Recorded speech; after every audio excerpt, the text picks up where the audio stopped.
बिस्मिल्लाहिर्रहमानिर्रहीम। आप देख रहे हैं जवाब दो और मैं हूं फ़रूख वड़ाइच। पूरी कौम ये सुनती आ रही कि डॉलर ऊपर जा रहा है, नीचे जा रहा है। ये गोरख धंधा आखिर है क्या? किस हुक्मरान ने क्या ज़्यादती की और अब ये डॉलर नीचे कैसे आ रहा है? इसकी जो वैल्यू है ये नीचे कैसे आती जा रही है? आर्मी चीफ किन लोगों से मिल रहे हैं, क्या बातें कर रहे हैं, ये सारी बातें आज के प्रोग्राम में बताएंगे। लेकिन उससे पहले चेयरमैन पीटीआई का दौरे हुकूमत और पीडीएम का दौरे हुकूमत, यानी 16 माह और 3.5 साल, इनके अंदर क्या क्या होता रहा, डॉलर की सिचुएशन क्या रही, वो सारी आपके सामने रखेंगे। चेयरमैन पीटीआई के दौरे हुकूमत में जब वो वज़ीर आज़म मुंतखब हुए 2018 में, तो 124 रुपये डॉलर की कीमत थी, यानी पाकिस्तानी रुपयों में, और ये 184 रुपये तक गई। 46% इजाफा हुआ। उनको जब हटाया गया उसके बाद पीडीएम हुकूमत आई, जिसकी सरबराही शहबाज शरीफ साहब कर रहे थे। शहबाज शरीफ साहब के दौर में यही डॉलर जो 184 पे खान साहब छोड़ गए थे, वही डॉलर अब जब वो निकल रहे थे 16 माह के बाद, वो इस गवर्नमेंट से जा रहे थे, तो यही डॉलर 288 290 पे वो छोड़ कर गए।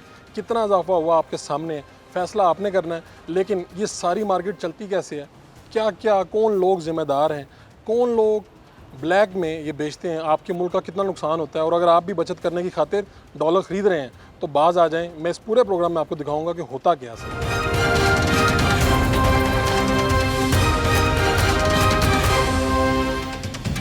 हमारे साथ लिंक इंटरनेशनल एक्सचेंज के सीईओ सलीम अमजद साहब मौजूद हैं।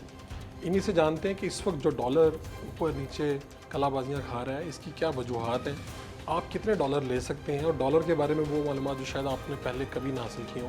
आपका बहुत बहुत शुक्रिया, आपने वक्त दिया। ये बताइए कि कितने डॉलर एक आम आदमी ले सकता है, अगर कोई अपने पास रखना चाहे कि मैं उसको सेविंग के लिए लेना चाह रहा हूँ, क्या वो डॉलर ले सकता है? सबसे पहले सबको ये बताना जरूरी है कि स्टेट बैंक ऑफ पाकिस्तान का रूल क्या है।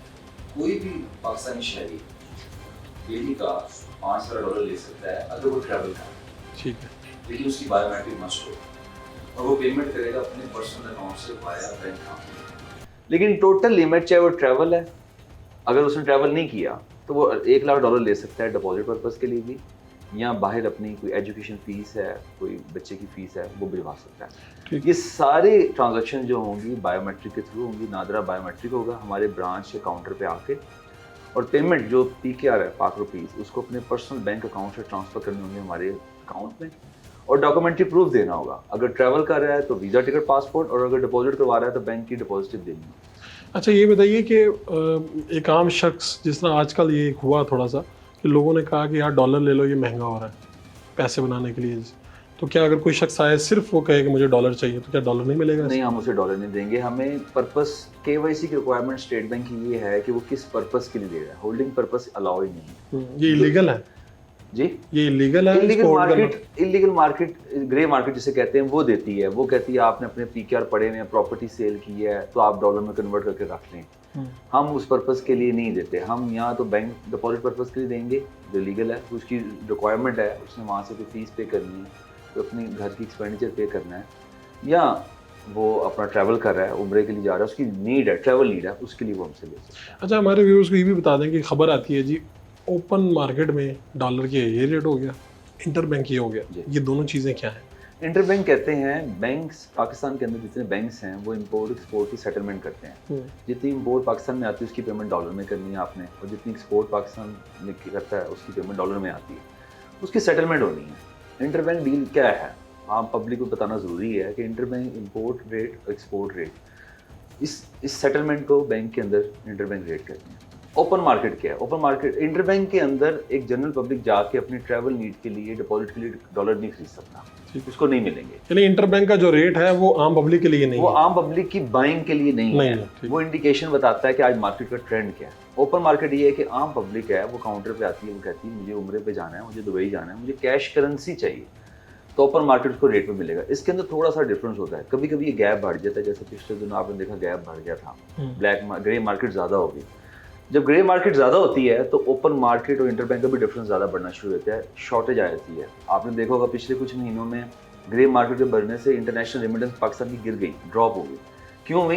कि लोगों के लिए अट्रैक्शन आ जाती है, वो ग्रे मार्केट की तरफ शिफ्ट करते हैं। जब वो ग्रे मार्केट की तरफ शिफ्ट करते हैं तो ओपन मार्केट में जो आम पब्लिक है, जो मंथली हमारा 1 लाख कस्टमर पाकिस्तान से उम्रे के लिए जा रहा है, और डेली की 80 फ्लाइटें, 80 फ्लाइट्स इंटरनेशनल जा रही है, जिसमें दुबई है, टर्की है, मलेशिया है, उनकी नीड है। जब वो काउंटर पर ख़रीदने के लिए आते हैं तो ग्रे मार्केट इतनी अट्रैक्शन दे रही है कि यहाँ पे करेंसी की शॉर्टेज आ जाती है, तो फिर ओपन मार्केट थोड़ा सा रेट हाई करना शुरू करती है ट्रैवल नीड को पूरा करने के लिए, जिसकी वजह से इंटर बैंक और ओपन मार्केट में डिफरेंस आ जाता है और पैनिक क्रिएट होता है। ठीक है, तो ये ओपन मार्केट है और ये ग्रे मार्केट और एक इंटर बैंक मार्केट। जिस तरह से आप लोग तो रजिस्टर्ड हैं गवर्नमेंट, स्टेट बैंक और सबसे, ये आम अगर आप किसी जगह पे चले जाएं और वहाँ से डॉलर लें, बाज़ लोग तो रसीद वगैरह का भी कल्चर नहीं है, तो ये रसीद और सारी चीज़ें डॉक्यूमेंट्स लेना ये लाजिम है, और जो ये नहीं लेता या देता तो वो इलीगल काम कर रहा है। जी, जितनी स्टेट बैंक ऑफ पाकिस्तान से ऑथराइज एक्सचेंज कंपनीज हैं उनके लिए लाजम है कि मैनुअल भी नहीं, कंप्यूटराइज स्लिप देंगे वो एट द स्पॉट बायोमेट्रिक के साथ। ये है लीगल। ठीक है, अगर उसका सिस्टम नहीं चल रहा तो स्टेट बैंक का रूल है कि वो मैनुअल स्लिप इशू नहीं कर सकता, उसे कंप्यूटराइज स्लिप देनी होगी सिस्टम की जनरेटेड, जो डेली रिपोर्ट होता है स्टेट बैंक ऑफ पाकिस्तान को। अब जो लोग ग्रे मार्केट के अंदर बगैर बिल के काम करते हैं उनके लिए ना उन्होंने आईडी कार्ड लेना है, ना उन्होंने केवाईसी पूछनी है आप क्यों ले रहे हैं, कहाँ से आए, कहाँ जा रहे हैं, और ना उन्होंने कोई किसी डॉक्यूमेंटेशन करनी है। तो वो हाई रेट देते हैं और वो फिर इस ब्लैक मनी को लेके आते हैं सिस्टम के अंदर। हाई रेट इसलिए देते हैं कि वो जो गवर्नमेंट का ना उन्होंने टैक्स देना है। Exchange company already tax net के अंदर शामिल है। एक्सचेंज कंपनीज SECP के अंदर रजिस्टर्ड हैं as a private limited companies. वो टैक्स नेट दे रही हैं, उनका फाइनेंशियल ऑडिट भी होता है, एक्सटर्नल ऑडिट, और वो अपना एनुअल टैक्स पे करती हैं, हर किस्म का टैक्स पे करती हैं। तो वो ये जितनी ट्रांजैक्शन होती है वो रिपोर्ट करनी उनको मस्ट है स्टेट बैंक ऑफ पाकिस्तान को। और जितनी ग्रे मार्केट है उन्होंने कोई टैक्स नहीं पे करना, कोई उनका सिस्टम नहीं है, कोई उनकी रिक्वायरमेंट नहीं है, तो वो हाई दें, बहुत ज़्यादा हाई भी दें, उनको कोई फ़र्क नहीं पड़ता क्योंकि उनकी आगे बाइंग सेलिंग हो रही है। सवाल ये है कि ये तो हो गया कि आपने डॉलर लेना है तो आप इस तरह से ले सकते हैं, ख़रीद सकते हैं। अगर कोई डॉलर बेचने आए उसकी क्या लिमिट है, कितना बेच सकता है, क्या उसकी क्वांटिटी हो सकती है? चाहे डॉलर हो चाहे कोई भी करेंसी हो, जो पहले मैंने आपको सेलिंग का सारा बताया, वो डॉलर या इक्विवेलेंट डॉलर एनी करेंसी की सेम रूल है। Riyal, dirham, pound, euro, all same, all are same. अच्छा, एक्सचेंज कंपनी पे सेम कंप्लाइंस के रूल हैं FATF की ग्रे लिस्ट के आने के बाद कि हमने अपनी कंप्लाइंस एंड ड्यू डिलिजेंस पूरी करनी है, चाहे हम खरीद रहे हैं चाहे बेच रहे हैं, चाहे कस्टमर लेने आ रहा है चाहे देने आ रहा है, KYC हर ट्रांजेक्शन पे हमने करनी है कि उसके पास सोर्स क्या है और वो करता क्या है, सोर्स ऑफ इनकम क्या है, सोर्स ऑफ फंड क्या है, उसका प्रोफेशन क्या है, ये हमने हर ट्रांजेक्शन पे करना है। वो बड़े जेन्युइन क्वेश्चंस हैं, जैसे कस्टमर आपको देने आ गए, $1 लाख देने आ गए, 1 लाख रियाल देने आ गए, तो उसको आईडी कार्ड मस्ट हम देंगे और उसकी भी कंप्यूटर स्लिप बनेगी वैसे ही, और वो भी स्टेट बैंक को रिपोर्ट की गई ट्रांजैक्शन की जाएगी। लेकिन उसमें एग्जैक्टली हम अपने हर कस्टमर से पूछते हैं कि आप क्या करते हैं, अगर विजिटिंग कार्ड अवेलेबल है उससे पूछते हैं आपके पास करेंसी कहाँ से आई, तो वो बता देता है मैं दुबई में जॉब करता हूँ, सऊदी अरब से आया हूँ या अमेरिका से ट्रैवल करके आया हूँ। अगर बड़ी ट्रांजैक्शन होती है तो हम उससे डॉक्यूमेंट उस तरह अकॉर्डिंग टू थ्रेशोल्ड हम उससे डॉक्यूमेंट्स मांगते हैं कि आपके पास कहाँ से आए। रिपीटेड ट्रांजैक्शंस हैं तब उससे हम डिफरेंट KYC की चीज़ें मांगते हैं, और अगर फॉरेनर है तो हम उससे डिफरेंट, उससे पासपोर्ट, उसकी ट्रैवल, यहाँ पे वो क्या कर रहा है, उसके डिफरेंट ट्रांजैक्शंस के डिफरेंट मांगते हैं। लिमिट है कि कितना वो दे सकता है? बाइंग पे कोई लिमिट नहीं है, सेलिंग पे लिमिट्स है। बाइंग पे वो हमें, बाइंग तो पाकिस्तान को फ़ायदा है ना, जितनी करेंसी बुक्स में आएगी, सिस्टम्स में आएगी, हम उतना सिस्टम में इकोनॉमी को स्ट्रॉन्ग करेंगे। हमें यहाँ पे ये बताना बहुत ज़रूरी है कि एक्सचेंज कंपनी का रोल क्या है। एक्सचेंज कंपनी का बड़ा इंपॉर्टेंट रोल है। एक मिसकंसेप्शन है पब्लिक के अंदर कि जितना हम एक्सचेंज कंपनी डॉलर जनरेट करती हैं शायद वो इंटरबैंक से लेके शायद पब्लिक को महंगा बेचती है। नहीं, जितनी हम होम रेमिटेंस पे कर रही है एक्सचेंज कंपनीज, 100% हमने गवर्नमेंट ऑफ पाकिस्तान को इंटरबैंक में सरेंडर करना है। मतलब जितनी पाकिस्तान से बाहर से इनवर्ड आ रही हैं एक्सचेंज कंपनीज ने डेली बेसिस पे, डे एंड पे, चाहे वो $5 लाख है, $10 लाख है, जितने भी डॉलर हैं, उन्होंने government of Pakistan, state bank of Pakistan के लिए रूल्स के मुताबिक इंटरबैंक में 100% सरेंडर कर दें। अब जो जनरल पब्लिक की नीड है वो एक्सचेंज कंपनीज खुद जनरेट करती हैं, सारी करेंसीज बाय करती हैं, उसको एक्सपोर्ट करती हैं दुबई, बहरीन, सिंगापुर, वहाँ से डॉलर लेके आती हैं और जनरल पब्लिक की डिमांड पूरी करती हैं। अब इस पूरा साइकिल है और ये सब कुछ रिपोर्टेड भी होता है, एज पर KYC भी होता है।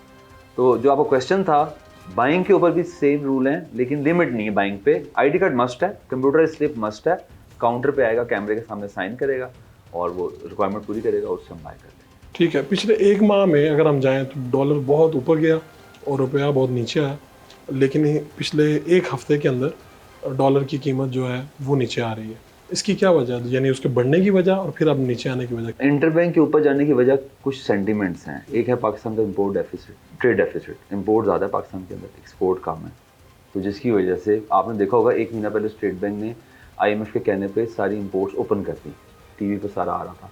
जब सारी इंपोर्ट पहले सारी ओपन नहीं थी, जब सारी इंपोर्ट ओपन हुई तो बहुत ज़्यादा प्रेशर बैंक में आया।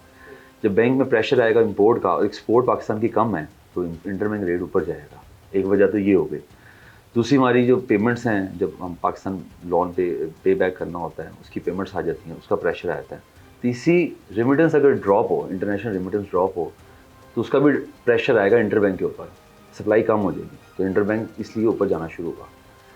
अब ड्रॉप क्यों हुआ? ड्रॉप होने के 4-5 सेंटीमेंट्स हैं। एक, जो गवर्नमेंट ऑफ पाकिस्तान ने बहुत अच्छा स्टेप लिया, क्रैकडाउन स्टार्ट किया ग्रे मार्केट, इलीगल मार्केट के खिलाफ। आपने देखा होगा 3 दिन से न्यूज़ आ रही है, चौक यादगार में क्रैकडाउन किया, इलीगल मार्केट में क्रैकडाउन किया। उससे क्या हुआ कि जितनी ग्रे मार्केट है, इलीगल है, वो बाइंग सेलिंग जब डर जाते हैं, बंद करते हैं, तो हमारे पास सप्लाई बढ़ जाती है। जब हमारे पास सप्लाई बढ़ेगी तो हमारे पास आगे डिमांड इतनी नहीं है तो मार्केट ड्रॉप होना शुरू। जब इकोनॉमिक का फैक्टर है डिमांड एंड सप्लाई, जब सप्लाई बढ़ेगी तो डिमांड अगर नहीं है तो प्राइसेस नीचे आना शुरू होगी। एक फैक्टर ये हो गया। दूसरा, जो न्यूज़ चल रही है कि $25 बिलियन शायद मोहम्मद बिन सलमान सऊदी अरब से आ रहे हैं, शायद कोई इन्वेस्टमेंट प्लान हो रहा है, तो वो सेंटीमेंट बहुत ज़्यादा फैक्टर रोल प्ले करता है पाकिस्तान की मार्केट में, उसका एक आया। तीसरा, जो सबसे इम्पोर्टेंट चीज़ है, पाकिस्तान से बहुत ज़्यादा स्मगलिंग अफगानिस्तान होती है। आपको पता, हमारा नेबर कंट्री है, वहाँ पे हर वक्त बॉर्डर ओपन है। और परसों 6 सितंबर को जो कशीदगी हुई बॉर्डर के ऊपर और बॉर्डर बंद किया गया, तो वहाँ पे स्मगलिंग नहीं हो रही। वहाँ पे करेंसी की स्मगलिंग भी है, गोल्ड की भी है और चीज़ों की भी है। तो जब वहाँ पे स्मगलिंग नहीं है तो ग्रे मार्केट वाले कहाँ भेजेंगे? कहीं भी नहीं भेजेंगे। तो सप्लाई पाकिस्तान में बढ़ी, उस सेंटीमेंट की वजह से प्राइसेस ड्रॉप हुई। फिर जब डाउन ट्रेंड आता है, और डाउन ट्रेंड आता है तो कस्टमर रुक जाता है, जिसे ख़रीदना होता है वो रुक जाता है कि मैंने अपने बच्चे की फ़ीस के लिए, वो रुक जाता है। जिसे ट्रैवल करना है उम्रे के लिए, वो कहता है अच्छा मैं 2-4 दिन रुक जाता हूँ, 2-4 दिन ड्रॉप और हो जाएगा, तो ओवरऑल कस्टमर का फ्लो रिड्यूस हो जाता है। तो सप्लाई बढ़ती है, फिर एक्सचेंज कंपनी क्या करती हैं, वो इंटरबैंक में सरेंडर करती हैं। बिल्कुल, आपकी मालूमात का बहुत बहुत शुक्रिया। नाज़रीन, हम जाएंगे अंदर। ये आपने डॉलर लेना है तो आप कैसे ले सकते हैं, ये तो बातें इन्होंने बताई हैं, ये प्रैक्टिकली कैसे होती हैं, होता क्या है, ये डॉलर जाता कैसे ऊपर, तो अभी आप देखेंगे। हम अंदर जाएंगे भी और आपको सारा दिखाते हैं ये पूरा प्रोसीजर क्या है। एक शॉर्ट मोशन ब्रेक।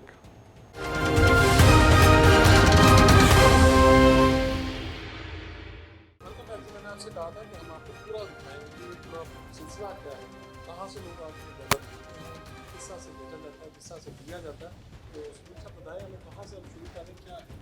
कस्टमर आता है हमारे काउंटर पे, मैनेजर से डील करता है, रेट लेता है किसी भी करेंसी का, डॉलर का या रियाल, दरम, पाउंड, कोई भी करेंसी हो, तो उसके बाद वो काउंटर पे आके अपना आईडी कार्ड देता है। सबसे पहले आईडी कार्ड देने के बाद वो अपनी अमाउंट बताता है और उसके बाद उसको पेमेंट पे करता है कैशियर को। कैशियर करता है पेमेंट काउंट करने के बाद सिस्टम के अंदर एंट्री करते हैं, उनकी स्क्रीनिंग करते हैं। ठीक है, कंप्लायंस स्क्रीनिंग होती है, इंटरनेशनली की लिस्ट इशू होती है गवर्नमेंट ऑफ पाकिस्तान की तरफ से, और इंटरनेशनली भी जो लोग भी फैक या टेररिस्ट फंडिंग में कहीं शामिल हों या ब्लॉक लिस्ट में शामिल हों, उनका नेम कहीं मैच तो नहीं कर रहा। एक्सचेंज कंपनी ये रोल भी प्ले करती हैं कि कोई भी कस्टमर ऐसा हमारे काउंटर पे ना आए जो टेररिस्ट फंडिंग में शामिल है या किसी ब्लॉक लिस्ट में शामिल है या किसी भी वांटेड रेट्स में शामिल है एंटी मनी लॉन्ड्रिंग के एक्ट के तहत। ठीक है, फिर जब स्क्रीनिंग सिस्टम ओके करता है रियल टाइम पे, तो उसके बाद कैशियर डिटेल पूछता है, उसका नाम, एड्रेस, मोबाइल नंबर, सिस्टम में एंट्री करने के बाद उसके बाद नादरा की डिवाइस होती है।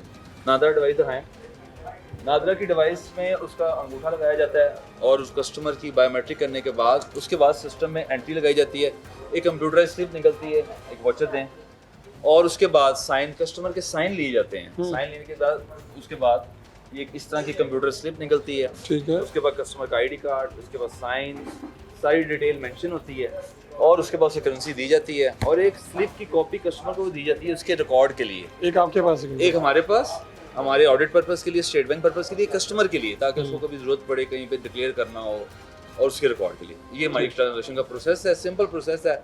रेट बोर्ड डिस्प्ले होता है, कस्टमर के रेट लाइव अपडेट हो रहे होते हैं। कोई कस्टमर को उसमें डिस्काउंट चाहिए हो, निगोशिएशन करनी हो, वो मैनेजर से डील करते हैं और उसके अंदर थोड़ी बढ़ोतरी करके उसको डील। ये जो लोग आप ग्रे मार्केट का बार बार जिक्र कर रहे थे, ये जो लोग वहाँ जाते हैं, अट्रैक्शन तो अपनी जगह पे है, लेकिन आप क्या मशवरा दे सकते हैं उनको, क्योंकि आप देखें पूरा एक प्रोसीजर है। मैं हर पाकिस्तानी को मशवरा ये देना चाहेंगे कि हमें पहली बात तो हमें करेंसी होल्डिंग नहीं करनी चाहिए, हमें इस चीज़ का टेंशन नहीं लेनी चाहिए कि पी क्या डी वैल्यू हो रहा है। हमें अपनी करेंसी को ही सपोर्ट करना चाहिए। अगर आपको बहुत ज़रूरत है, आप ट्रैवल कर रहे हैं या आपकी एजुकेशन फीस है, तो आप ज़रूर करेंसी लें, लेकिन आप लीगल मार्केट से लें। एक तो मुल्क के रिकॉर्ड के अंदर ये ट्रांजैक्शंस आती हैं और आप सपोर्ट करते हैं। ग्रे मार्केट को सपोर्ट करने का मकसद है कि वो मनी लॉन्ड्रिंग के अंदर पाकिस्तान की इकोनॉमी को डैमेज कर रहे हैं।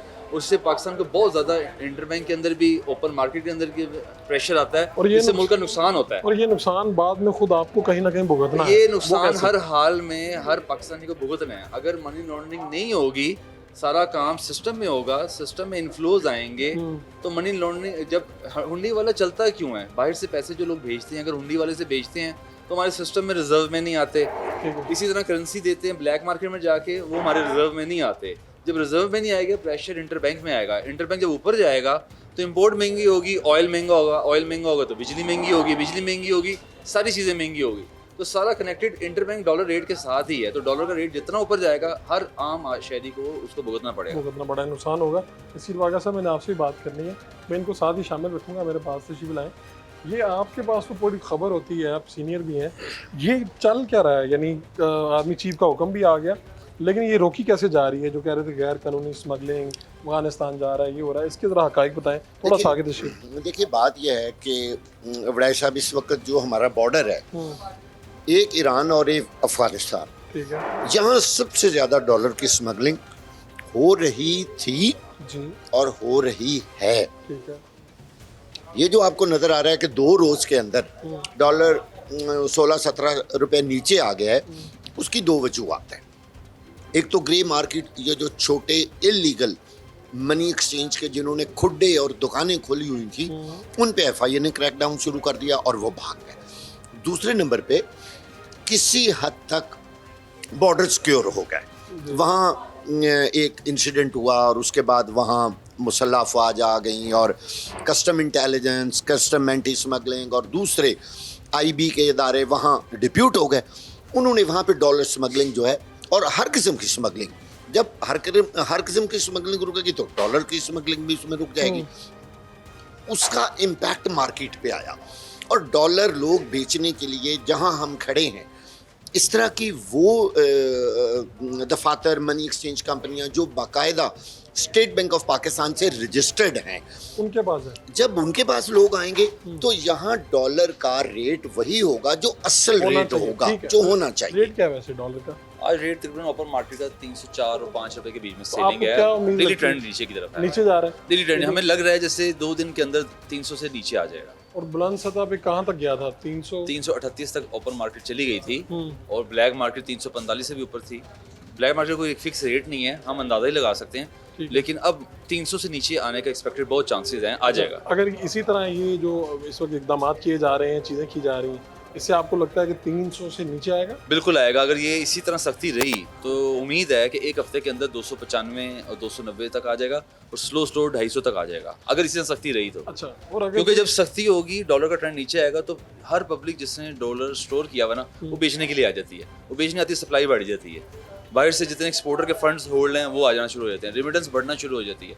जब भी ट्रेंड डाउनवर्ड होगा ना, तो पाकिस्तान की रेमिटेंस भी अच्छी हो जाएगी, क्योंकि ग्रे मार्केट नीचे आएगी, ओपन मार्केट नीचे आएगी, इंटरबैंक की तरफ लोग रुझान लेके आएंगे। जो लोग आते हैं यहाँ पे डॉलर लेते हैं या देते हैं, दोनों सूरतों में गवर्नमेंट के पास उनका मुकम्मल रिकॉर्ड ऑटो पे जा रहा है, डेली जा रहा है, डेली हर चीज़ कंप्यूटराइज्ड है, कनेक्टेड है, स्टेट बैंक को रिपोर्टिंग होती है और KYC के साथ हर ट्रांजैक्शन सिस्टम के अंदर एंटर की जाती है, स्क्रीनिंग की जाती है, कस्टमर कोई भी टेररिस्ट ना हो, एंटी मनी लॉन्ड्रिंग के केस में ना वांटेड हो, किसी फैक लिस्ट में ना हो, और पूरी KYC स्क्रूटनी के बाद, डॉक्यूमेंटेशन के बाद वो क्या करता है, उसके बाद पैसे कहाँ से हैं, उससे फंड कहाँ से विड्रॉ किए, अपने बैंक अकाउंट से विड्रॉ किए, उसकी कोई कॉपी, पूरी लीगल सारी प्रोसीडिंग पूरी करने के बाद रखा जाता है और रिपोर्टिंग की जाती है। ठीक है, मैं आपको बताता हूँ एक बड़ी अहम बात। देखिए वड़ाई साहब, अगर यही क्रैकडाउन जारी रहे, जो दुख और तकलीफ की बात तो ये है कि ये आर्जी तौर पे आके टीका लगा देते हैं, इंजेक्शन लगा देते हैं, गोली पुड़ी दे देते हैं, लेकिन बीमारी का असल इलाज नहीं करते। ऑपरेशन करे ना, वो क्या है बीमारी? वो ये है कि जब तक इनको सजाएं नहीं मिलेंगी, हवाला हुंडी के लोग और ब्लैक मार्केटिंग में डॉलर सेल और परचेज करने वाले लोगों के खिलाफ जब तक मुस्तकिल ये ऑपरेशन फिलहाल इनको कौन सा इदारा देखता है? FIA देखता है। FIA मेन इदारा है, क्रैकडाउन अगर कोई उनका illegal करना बेच रहा है। चाहिए, उनको सजाएं दिलवाएं और ये क्रैक डाउन और ये छापे मुसलसल जारी रखें। और यार चंद दिन बाद ये सारा कुछ फिर दोबारा वापस आ जाएगा। अभी ये सारे आर्मी चीफ की जो खास तौर पे उन्होंने इसमें इंटरेस्ट लिया है, जी। उसके बाद FIA और उनकी क्या रिपोर्ट है, वो मुतहरिक हुए हैं। आप देख लें, हम 2-3 दिन से मुसलसल उन खबरों को रिपोर्ट कर रहे हैं कि पूरे पाकिस्तान में, जिसमें कराची, पेशावर, लाहौर, फैसलाबाद, मुल्तान, ये सारे इलाके जो हैं वहाँ पे क्रैकडाउन शुरू है और बहुत सारे जो इस क्रैकडाउन में सबसे बड़ा फायदा ये होगा कि जो चौक यादगार पेशावर का इलाका है जो मशहूर है क्योंकि उसके साथ बॉर्डर लगता है, पूरे पाकिस्तान को पता है। पूरे पाकिस्तान में वो 3 दिन से सील है, वहाँ पे कोई बाइंग सेलिंग नहीं हो रही। जब बाइंग सेलिंग वहाँ पे नहीं होगी तो जितने इलीगल मनी चेंजर बैठे होंगे या ब्लैक मार्केट बैठी होगी वो बिल्कुल काम बंद कर देती है, क्योंकि उनका मेन ऑफिस, मेन एक जगह कनेक्शन है, उनका कनेक्शन है आपस में। वो जो यादगार है ना, यादगार चौक जैसे कि जिक्र कर रहे हैं, उसका पूरे पाकिस्तान के छोटे जो मनी चेंजर है ना, छोटे इलीगल मनी चेंजर की मैं बात करूं, उनके साथ उनका कनेक्शन है। अब उनका हब बंद हो गया। जब हब बंद हो गया तो आगे सारे मुल्क में देखें डॉलर का 17 रुपए कम होना, यार ये हैरान कुन बात नहीं है। इस चीज़ में हमें आर्मी चीफ को और अपने तमाम इदारों को, ख़ास तौर पे मैं आर्मी चीफ की बात इसलिए करना चाहता हूँ कि FIA तो यार पहले से ही मौजूद था, तो फिर पहले क्रैकडाउन क्यों नहीं हुआ? क्या बार बार FIA को कहना पड़ेगा आप क्रैकडाउन करें? भैया उनकी कानूनी जिम्मेदारी है ना। की बात ये है कि मुंतखब हुकूमत थी ना जी, 3.5 साल भी रही है, उसके बाद 16 माह भी किसी रही ने है। कुछ नहीं किया, ऐसे में कुछ नहीं हुआ, डॉलर बढ़ता गया और बेकाबू होता गया। अगर यही ओपन मार्केट के रेट में कहना चाहूँगा कि सारी एक्सचेंज कंपनी इस बात पे एग्री हैं कि हमें मार्केट को नीचे लेके आना है, कोई भी ऊपर लेके जाना नहीं चाहता। सारी एक्सचेंज कंपनियां ये रोल प्ले कर रही हैं कि मार्केट इंटरबैंक से नीचे रहे और ज़्यादा से ज़्यादा हम फंड सरेंडर करें इंटरबैंक के अंदर। ठीक है। और एक्सचेंज कंपनी कभी भी तेज़ी नहीं करती कि इंटरबैंक को तेज़ करे। एक्सचेंज कंपनी इंटरबैंक तेज़ कर ही नहीं सकती, वो तो एक मार्केट के डायनामिक्स हैं कि ग्रे मार्केट तेज़ करती है। इस वक्त 3 दिन से सारी एक्सचेंज कंपनियां मिलके मीटिंग्स कर रही हैं, हम लोग बैठ के एसोसिएशन लेवल पे, कि हमने मार्केट को ज़्यादा से ज़्यादा नीचे लेके आना है, सपोर्ट करना है पाकिस्तान की इकोनॉमी को, ताकि मुल्क का भला हो। और हम रियली क्रेडिट पेश करते हैं हमारे चीफ साहब को भी और अदारों को भी कि वो क्रैकडाउन जारी रखेंगे। काम इस पे कर रहे हैं। ये काम कर रहे हैं, 3 दिन से सख्ती नजर आ रही है। और कस्टमर अब बायर कम है, सेलर ज्यादा है, कस्टमर देना चाह रहा है करेंसी। अच्छा, करेंसी, वो यही मेरा सवाल था। इस वक्त 3 दिन से ट्रेंड ये है कि हर कस्टमर फोन करके पूछ रहा है यार अगर डॉलर नीचे आ रहा है तो मैं दे दूं। अब वो देना चाह रहा है और सप्लाई जब बढ़ेगी हमारे लिए बहुत अच्छा है, हम और इंटरबैंक में देंगे और डॉलर और नीचे आएगा। अच्छा, एक तो कुछ आम लोग भी है ना जो सिर्फ ये है कि यार सेविंग हो जाएगी, डॉलर ऊपर जा रहा है, पैसे जो है ज़्यादा बच जाएंगे, हमें मुनाफा हो जाएगा, उन्होंने भी ले लिया, किसी तरह से भी ले लिया, लीगल करके ले लिया, पासपोर्ट दिखा के ले लिए। अब ऐसे सारे जो क्राइसिस आया है ये वाला, जिसको मैनेज करने की कोशिश की जा रही है, ऐसे में वो लोग ज़्यादा बेच रहे हैं, अपना डॉलर निकाल रहे हैं, इससे भी डॉलर नीचे आ रहा है। एग्जैक्टली, जब सप्लाई बढ़ेगी तो डॉलर नीचे आएगा। ठीक है, मगर सब आखिरी बातें कोई 1-2 कर रहे हैं जी, क्या करना चाहिए इस वक्त? इदारे तो काम कर रहे हैं, आर्मी चीफ का इसके ऊपर पूरा फोकस है, आम पब्लिक को क्या करना चाहिए? मैं तो ये चाहूँगा, एक तो आम पब्लिक तो अपनी मर्जी की मालिक है, उन्होंने तो बात तो मानी नहीं है, लेकिन चूंकि मैं कहता होता हूँ कि ये डंडे की कौम है, FIA के साथ साथ मुसल्लह अफवाज के खसूसी दस्ते, पुलिस को भी शामिल करें। जितनी एजेंसियों को ज़्यादा शामिल करेंगे ना, वो जो एक फ्रॉड है ना, या वो कम होता जाएगा। यानी ज़्यादा इदारे जब क्रैकडाउन में शामिल होंगे तो क्रैकडाउन पूरी तरह से होगा। अगर कोई इदारा उसमें गलत काम करता है, किसी से मिल जाता है, रिश्वत लेता है, तो दूसरी एजेंसी उसको रिपोर्ट कर देती है। तो आप कह रहे हैं कि ज़्यादा से ज़्यादा इदारे शामिल हों, इकट्ठे हों, अच्छा, जॉइंट एक्शन कमेटियां बने और फौरी तौर पर छोटे मनी चेंजर ग्रे मार्केट को बंद करें और हवाला हुंडी, सबसे बड़ा प्रॉब्लम हवाला हुंडी को बंद करें। और हम अगर अपने बॉर्डर सिक्योर कर लें, वहाँ से हम अफगानिस्तान और ईरान में अगर ये ना जाने दें और फैसला कर लें हमारे इदारे, तो मैं आपको यकीन से कहता हूँ कि 300 से बहुत नीचे ये डॉलर आपको 1 महीने के अंदर नजर आ जाएगा, क्योंकि लोग धड़ाधड़ डॉलर बेचना वापस करना शुरू कर देंगे। ये एक बहुत बड़े मैं समझता हूँ अमल है। अगर हमारी मुसल्लह अफवाज और तमाम इदारे, मैं बार बार मुसल्लह अफवाज का नाम इसलिए ले रहा हूँ कि उन्होंने अभी इनिशिएटिव ले लिया। आप कह रहे हैं कि काम नजर आया उनको, काम नजर आया, ठीक है, ये आप सारी दुनिया में। मैं लास्ट बात ये कहना चाहूँगा कि हम मेरी रिक्वेस्ट है सारे पाकिस्तानियों से कि वो तुर्की वाले एग्जाम्पल को फॉलो करें और श्रीलंका की। तुर्की में जब डॉलर बहुत ऊपर चला गया तो उन्होंने सारे टर्की नेशनल सिटीजन ने ना डॉलर सरेंडर करना शुरू कर दिया था, बाइकआउट कर दिया था। हम बीइंग ए पाकिस्तानी करके देखें, 2-3 महीने के लिए टोटल बाइकआउट करते हैं, डॉलर ना ट्रैवल करें, अच्छा, ना रिड्यूस कर दें, ना होल्डिंग करें, पड़ा है बाहर पड़ा है अकाउंटों में, ले आए अपने मुल्क की सेफ्टी के लिए, वापस लेके आए डॉलर, ले आए डॉलर। जितना ले आएंगे, अगर ये 200 पे भी आया था, 250 पे भी, बिजली सस्ती होगी, पेट्रोल सस्ता होगा, एक आम ये आदमी, बहुत आम बात। एक आम समझने की आदमी बात है और कि एक sorry, आम आदमी को किस तरह से रिलीफ उसने खुद देना है। हम इस तरह रिलीफ दें, और हाँ। जितने ओवरसीज पाकिस्तान पैसे भेजते हैं, प्लीज वो हुंडी वाले से ना भेजें, वो लीगल चैनल से भेजें, जिससे लीगल चैनल में आएगा, रिजर्व हमारे बढ़ेंगे और इंटरबैंक इंशाल्लाह नीचे आएगा और इस सबके लिए बेहतरी हो जाएगी। 3 महीने की करके देख लें सारे लोग, बहुत फायदा होगा। ये रिक्वेस्ट है कि हम बीइंग ए पाकिस्तानी अपना रोल प्ले करें, जिस समय $1 भी है वो $1 भी सरेंडर कर दें। और फिर एक बहुत बड़ा इम्पैक्ट आएगा कि जो पाकिस्तान के कर्जे हैं वो देखें कितने अरबों और खरबों में नीचे आ जाएंगे। जैसे डॉलर महंगा होता है, हमारे कर्जे बढ़ जाते हैं, पाकिस्तान की हुकूमत, पाकिस्तान की आवाम खास तौर पे, उन सब को रिलीफ मिलेगा। आप दोनों का बहुत बहुत शुक्रिया। हम आपको बता रहे हैं कि डॉलर जाता किस तरह ऊपर, हमारा क्या किरदार होता है, इदारे क्या कर रहे हैं, इस वक्त क्या चल रहा है, सूरत हाल क्या चल रही है। भी पिछले कई दिनों से डॉलर नीचे आता जा रहा है, रुपये जो हैं वो मुस्तहकम हो रहे हैं। और अगर आप यही सिलसिला जारी रहा, कुछ तो काम है इदारों का, हुकूमत का, और कुछ आपका और हमारी जिम्मेदारी है जो हमने मिलकर अदा करनी है। एक शॉर्ट मोशा ब्रेक के बाद जब आएंगे तो आपको उन लोगों के पास लेके जाएंगे जो इस वक्त अहम लोगों से मिल रहे हैं, क्या अंदर चल रहा है और किस तरह से पाकिस्तान जो है वो बेहतर हालात की तरफ जाएगा और डॉलर नीचे आएगा। ये सारे हालात है। एक शॉर्ट मोशा।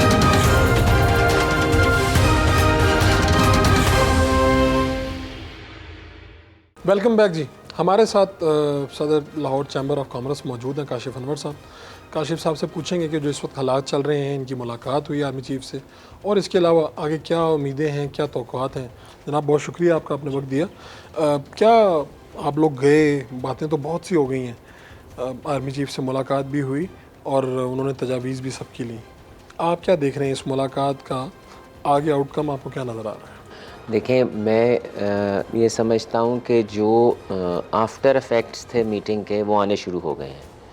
हमारे इंटरबैंक के और ओपन मार्केट के रेट का डिफरेंस स्क्वीज़ कर गया।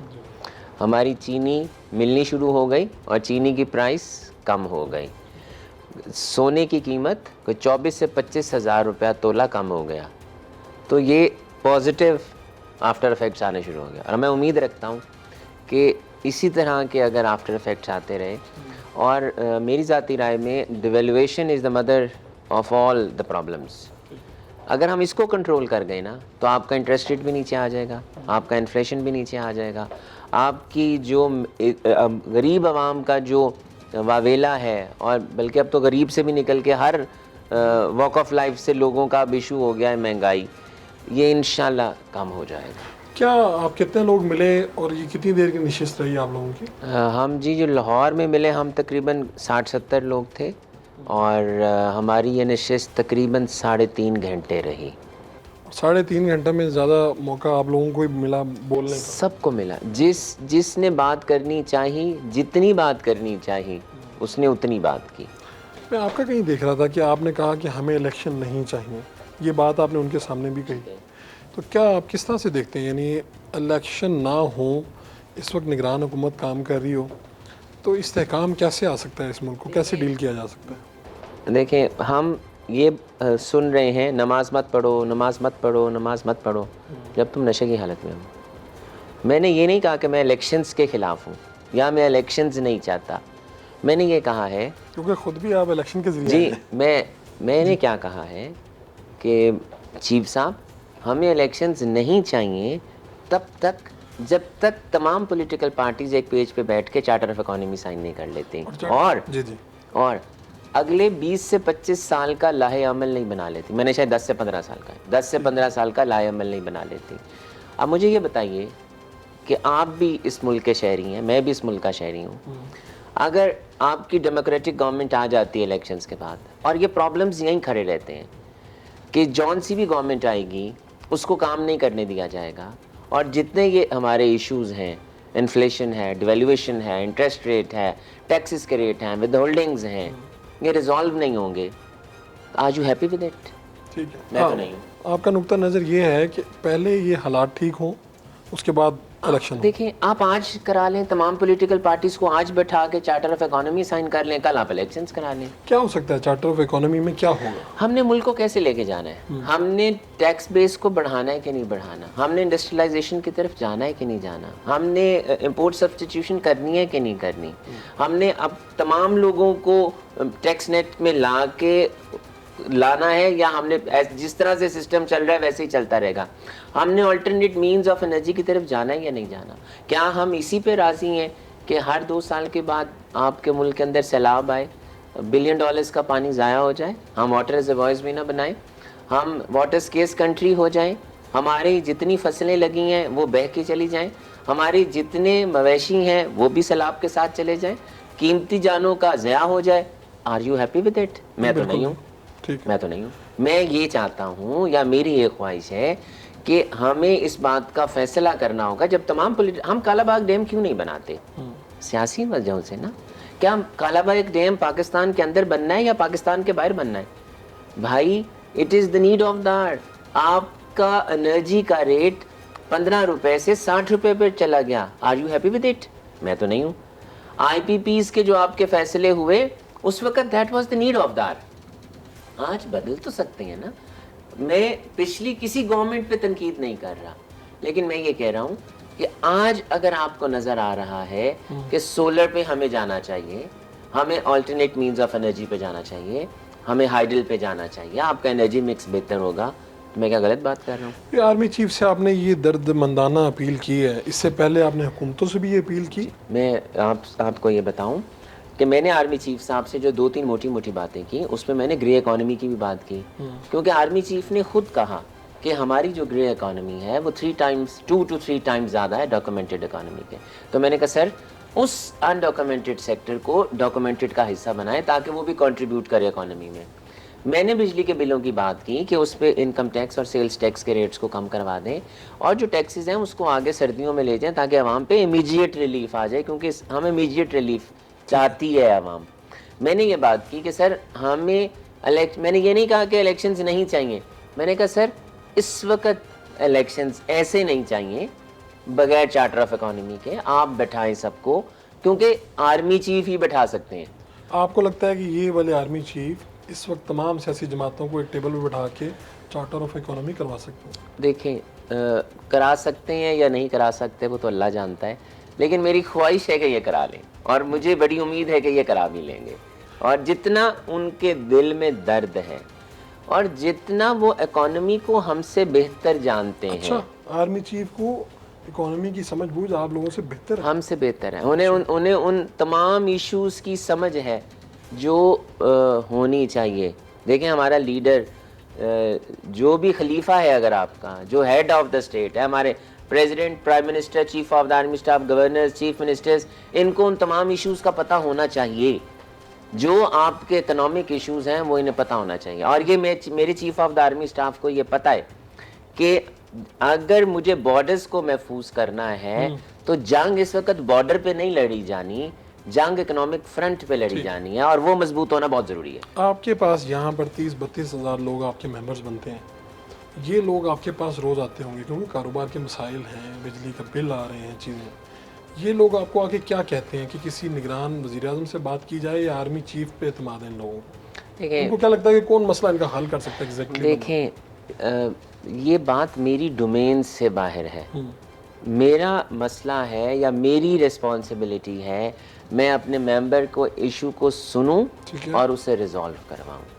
आई am very grateful to all the provincial and the federal government departments कि जब लाहौर चैम्बर लेटर लिखता है तो वो मसला रिजॉल्व हो जाता है, तो मैं क्यों शिकायत करूं?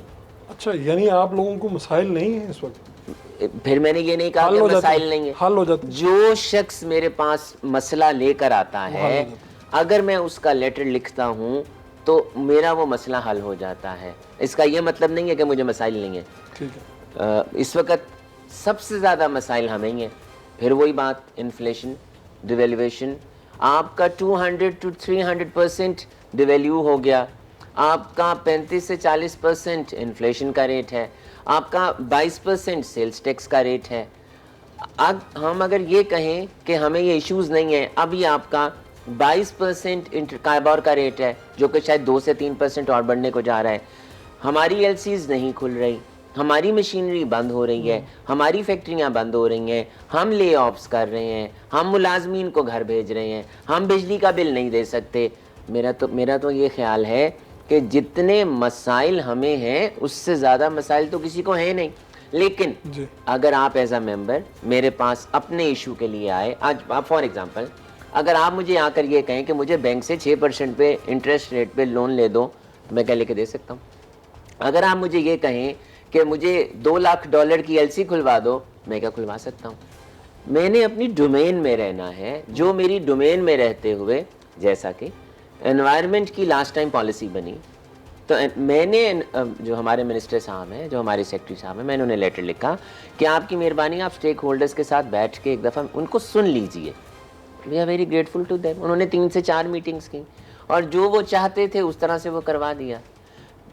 इसी तरह से मैं ये बात कर रहा हूँ कि जो सेक्टर मेरे पास आता है, जो मेंबर मेरे पास आता है, अब जैसे मैं यहाँ पर बहुत से MOUs साइन कर रहा हूँ, क्योंकि मुझ पर तनकीद इस बात पे भी होती है कि मैं शायद ना तस्वीरें उतरवाने के लिए MOUs साइन करता हूँ, लेकिन मेरे 32,000 मेंबर्स को उन तमाम हॉस्पिटल से और उन तमाम एजुकेशनल इंस्टीट्यूट से अगर मॉनेटरी गेन हो जाए, अगर मिल जाए डिस्काउंट, तो क्या ये बुरी बात है? एक शॉर्ट मोशन ब्रेक।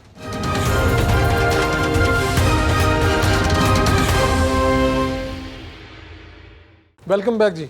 इस वक्त के जो हालात हैं, आपको लगता है कि ये डॉलर को जिस तरह से ये नीचे आ रहा है मुसलसल, और डेफिनेटली इसमें आर्मी चीफ ने जो स्टेप्स लिए हैं उसके बाद ये हुआ है ऐसा, आपको क्या लगता है कि ये नीचे कहाँ तक आ सकता है अगर ये इकदाम जाए? देखिए, मेरी तो बहुत ख्वाहिश है कि डॉलर 150 से पौने 200 के दरमियान वर्सेस रुपये और इसकी पैरिटी होनी चाहिए, लेकिन ये एक दिन में नहीं होगा।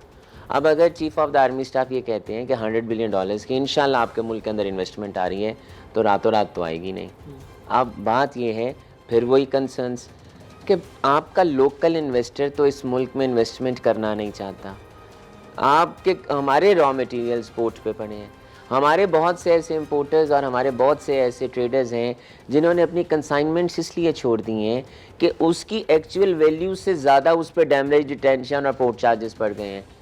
तो उम्मीद ये रखनी चाहिए कि जो जो जो जो जो इश्यूज़ हैं, आपका स्मगलिंग होना आपकी करेंसी का, आपके टैक्स बेस का ना बढ़ना, ये जो कुछ इश्यूज़ हैं इनको हमें रिज़ॉल्व करना चाहिए ताकि हम अपनी इकोनॉमी के पहिए को इस तरह से चला सकें। और सबसे बड़ा इशू जो मैं पिछली गवर्नमेंट से भी कहता था, देखें आप इसे एमनेस्टी ना कहें, आप डिक्लेरेशन कह रहे हैं, it is the need of the hour कि वो अनडिक्लेयर्ड एसेट, वो अनडिक्लेयर्ड कैपिटल, वो अनडिक्लेयर्ड पैसा, वो अनडिक्लेयर्ड डॉलर जो आपकी इकोनॉमी में कंट्रीब्यूट नहीं कर रहा और वो आपके घर में, मेरे घर में, बैंक में तिजोरी में पड़ा है या गद्दे के नीचे पड़ा है, उसको इकोनॉमी में कंट्रीब्यूट करना चाहिए। इस वक्त आप लोग आर्मी चीफ से मिले, अच्छे खासे आप दर्जनों लोग थे और सभी बड़े समझदार लोग हैं। क्या उस मीटिंग में कोई सिविल गवर्नमेंट से भी बंदे थे, यानी वज़ीर ख़जाना या वज़ीर आज़म? जी, मिनिस्टर्स बैठे थे, हमारे मिनिस्टर्स भी बैठे थे और आपके ब्यूरोक्रेसी के लोग भी बैठे थे। क्योंकि पंजाब से थे तो पंजाब चीफ मिनिस्टर साहब बैठे थे। बात तो ये, जब चीफ मिनिस्टर बैठ गए तो सारे बैठ गए। वैसे हमारे कोई 4 से 5 मिनिस्टर्स भी बैठे थे वहाँ पर। फिर मैं if I am not wrong chief secretary साहब भी बैठे थे। If I am not wrong तो हमारे शायद IG साहब भी बैठे थे, मैं लेकिन पुलिस से भी थे। और वो तो डेफिनेटली ये सारी बातें निगरान वज़ीर आज़म की ही मंजूरी से और सारी चीज़ें हो रही हैं कि अल्टीमेटली मैं ये समझता हूँ कि ये सब एक पेज के ऊपर है, जो कि बहुत अच्छी बात है। देखें, इस वक्त एमरजेंसी, हम सबको ये समझना है, हम तमाम पाकिस्तानियों को समझना है, हम एमरजेंसी से गुजर रहे हैं। हम आज से 4 महीने पहले बहुत शौक से टेलीविज़न पे बैठ के ये कहते थे हम डिफ़ॉल्ट करने जा रहे हैं, हम डिफ़ॉल्ट। मैं तब भी कहता था कि आपको पता है डिफ़ॉल्ट का क्या मतलब है? अगर खुदा ना खास्ता हम डिफ़ॉल्ट हो गए तो इसके इम्पेक्ट्स क्या हैं? जी, जो हम लाइट के नीचे बैठे हैं, अगर खुदा ना खास्ता पाकिस्तान डिफ़ॉल्ट कर गया होता, हम यहाँ ना बैठे होते। आज जिस रेट पे बिजली मिल रही है, आज हमें वो ना मिल रही होती। तो देखें, अल्लाह ताला का शुक्र अदा करना चाहिए और पिछली गलतियां हो गई, उनसे सबक सीखना चाहिए। आगे रास्ते खुले हैं, हमें उन रास्तों, सही और करेक्ट रास्तों पे जाना चाहिए। अकाउंटेबिलिटी बहुत ज़रूरी है। तो आपने क्या महसूस किया कि आपको लगा कि आर्मी चीफ कोई ऐसी पॉलिसी देने जा रहे हैं जो अगले 10, 15, 20, 25 साल तक हमारे काम आएगी, हमारी रहनुमाई करेगी? देखें, वो जो आपने भी मुझसे सवाल किया ना, जब मैंने कहा जी कि इलेक्शंस नहीं होने चाहिए जब तक के तमाम पॉलिटिकल पार्टीज़ एक पेज पे ना बैठें और जब तक वो चार्टर ऑफ इकोनॉमी साइन नहीं करते, तो मुझसे बहुत से चैनल्स ने सवाल किए कि अच्छा इस जवाब पे उन्होंने क्या कहा। मैंने कहा उन्होंने मुझे बहुत खूबसूरत सी मुस्कुराहट दी, कहा उन्होंने मुझे कुछ नहीं किया। यही जवाब था उनका। अब प्रायोरिटी क्या है? मैं लाहौर चैम्बर का प्रेसिडेंट हूँ, मुझे अपने इश्यूज़ का पता है, मुझे अपनी प्रायोरिटीज़ का पता है, मुझे पता है मैंने कौन सा काम किस वक्त करना है। He has noted down all the problems. अब ये उन्हें पता है कि उन्होंने किसको कैसे लेके चलना है, with the consultation of the president, prime minister, governors, chief ministers, his जो भी टीम है। अब ये तो उन्होंने फैसला करना है। नहीं, ये 3.5 घंटे की निशिस्त है और वो आपके नोट्स ले रहे हैं, आप लोग जो तजावीज़ दे रहे हैं। जी वो नोट करते जा रहे थे, वो भी नोट कर रहे थे, तमाम बाकी लोग भी नोट कर रहे थे, लेकिन वो खुद भी नोट कर रहे थे। आप लोग जब कहीं पे ये भी बात आई कि जब आप लोग गए थे तो मायूस थे, जब बाहर आए तो खुशियों से? बिल्कुल, मैं तो पहले बिल्कुल मायूस नहीं था, लेकिन मुझे ये नहीं पता था कि मीटिंग जो बुलाई गई है वो क्या बात करना चाह रहे हैं। लेकिन वो कहते हैं ना जी कि आपको वो एक शौक होता है कि आज मेरी chief of the army staff के साथ मीटिंग है, क्योंकि मेरी पहली मीटिंग थी। जब हम वहाँ हॉल में एंटर हुए तो SIFC के ब्रोशर्स पड़े थे, तो हमने ये सोचा कि मेरे ख्याल आज की प्रेजेंटेशन सिर्फ SIFC पे है, वो उस पर बताना चाह रहे हैं कि SIFC पे आ रहा है और ये होगा और ऐसा होगा, लेकिन ऐसा नहीं था। SIFC सबसे आखिर में बात हुई, उन्होंने बात की, लेकिन उन्होंने तमाम इश्यूज सुने, हर इशू सुना। आप किसी भी इशू की बात कर लें, उन्होंने हर एक का हर इशू सुना, नोट भी किया। इट इज चीफ मिनिस्टर साहब भी थे ना, वो भी सुन रहे थे, वो भी नोट कर रहे थे, मिनिस्टर साहिबान भी थे, वो भी बैठे थे। तो ये बड़ी अच्छी बात है अगर हम अपनी लीडरशिप के साथ नहीं इन इश्यूज़ को रिजॉल्व करेंगे तो वो कैसे सॉर्ट आउट होंगे। कहीं पे ये बात भी आई कि उन्होंने कहा कि सियासी पार्टियों में जो करप्ट लोग हैं ज़्यादा, तमाम सियासी पार्टी, ये बात क्लैरिटी क्या है इसकी? देखिए, मैं तमाम चैनल्स पे इस बात को इसी तरह से दोहरा रहा हूँ कि जब आप 3 से 4 घंटे बात करते हैं तो बहुत सी बातें होती हैं। अगर मैं एक बात स्याको सबाक के बगैर निकाल के बाहर ले आऊँ कि उन्होंने ये कहा, तो ये मेरी ज़्यादती। नहीं, आपकी क्यों लेके है ना, फर्द बाहर आए। देखिए, जिसने कहा है he is responsible for that. ऐसा हुआ नहीं है? देखिए, मैं क्या कह रहा हूँ, बहुत सी बातें हुई, अच्छी भी हुई, सख्त भी हुई। वो जहाँ पाकिस्तान को मईशत और पाकिस्तान को नुकसान पहुँचाने की बात होती थी, वो नाराज़ भी हो जाते थे, वो हंस भी पड़ते थे, वो पंजाबी में भी बात करते थे, वो इंग्लिश में भी करते थे। उन्होंने कुरान की आयत भी पढ़ी, उन्होंने उसका तर्जमा भी किया, उन्होंने उसकी तशरीह भी की, किसी ने ये तो नहीं बताया। तो अगर जब आप ड्यूरिंग द डिस्कशन कह रहे कोई एक बात निकाल ली और एक बात निकाल लेनी, तो देखें स्याको सबाक भी चेक कर लिया जाए, उन्होंने कोई ऐसी नेगेटिव बात नहीं की। और फिर एक और, जब हम रिलैक्स्ड माहौल में बैठकर डिस्कशन कर रहे हैं, हम पे कोई पाबंदी नहीं है, हम जितनी देर हम में से बात करना चाह रहा था उसने उतनी बात की है, तो फिर कोई बात ऊंची नीची हो भी जाती है और उस बात को बाहर निकालने, तो मैं समझता हूँ ये ज़्यादती है। लेकिन उस मीटिंग के बाद देखें, आई एम वेरी हैप्पी कि इंटरबैंक और आपके ओपन मार्केट में डॉलर के रेट को फ़र्क पड़ गया। अब उससे फ़ायदा क्या होगा? अब कोई पैसा क्या बाहर भेजेगा हुंडी के ज़रिए? ज़रूरत ही नहीं है, तमाम पैसे स्टेट बैंक में आएंगे। जब तमाम पैसे स्टेट बैंक में आएंगे तो आपके रिजर्व्स बढ़ेंगे, जब आपके रिजर्व्स बढ़ेंगे तो अल्टीमेटली रुपए पे प्रेशर कम होगा, आपका रुपये व्यस्त कम होगा। यही हम चाहते हैं। तो आप किसी ने मीटिंग में इसमें कहा कि जब आप कोई पॉपुलर लीडर है, अगर वो जेल में होगा, ये इस तरह के जो मामलात होते हैं, इसका इकोनॉमी पे कोई असर पड़ता है? कराची में बात हुई होगी, लाहौर में तो ऐसी कोई बात नहीं। और इससे इन चीज़ों से असर पड़ता है कोई, अगर ऐसा कुछ हो, कोई ऐसा मसला चल रहा हो, सियासी अदम इस्तेकाम वाली फील आ रही है? देखें, इस वक्त मुल्क के हालात इस डगर पे पहुंच गए हैं कि आपका खाना पीना, रहना, तालीम, सेहत की प्रायोरिटीज़ अपनी ज़ाती आ गई हैं कि महंगाई इतनी हो गई है कि अब जो सफ़ेद पोश लोग हैं और जो गरीब आवाम है या जिनकी बहुत ज़्यादा इनकम्स नहीं है, अब उन्हें इस बात में यहाँ पर अपनी प्रायोरिटी लिस्ट में लेना पड़ रहा है कि मैंने अपने बच्चे को पढ़ाना है, मैंने बिल देना है, मैंने उसकी सेहत करनी है, या मैंने क्या करना है। पाकिस्तानी कौम इस वक्त ये सोच रही है, जब आपके मुल्क के हालात बेहतर हो जाएंगे ना, और मैं तो कह भी रहा हूँ हर जगह पे कि हम पॉलिटिक्स भी खेल लेंगे, इलेक्शन भी खेल लेंगे, खुदारा मुल्क बचा लें। आपका बहुत बहुत शुक्रिया काशिफ साहब। काशिफ साहब मौजूद थे, इनकी मुलाकात भी हुई, उसके बाद आपने इक़दामात भी देखे, आज तक उसके नताइज भी आ रहे हैं।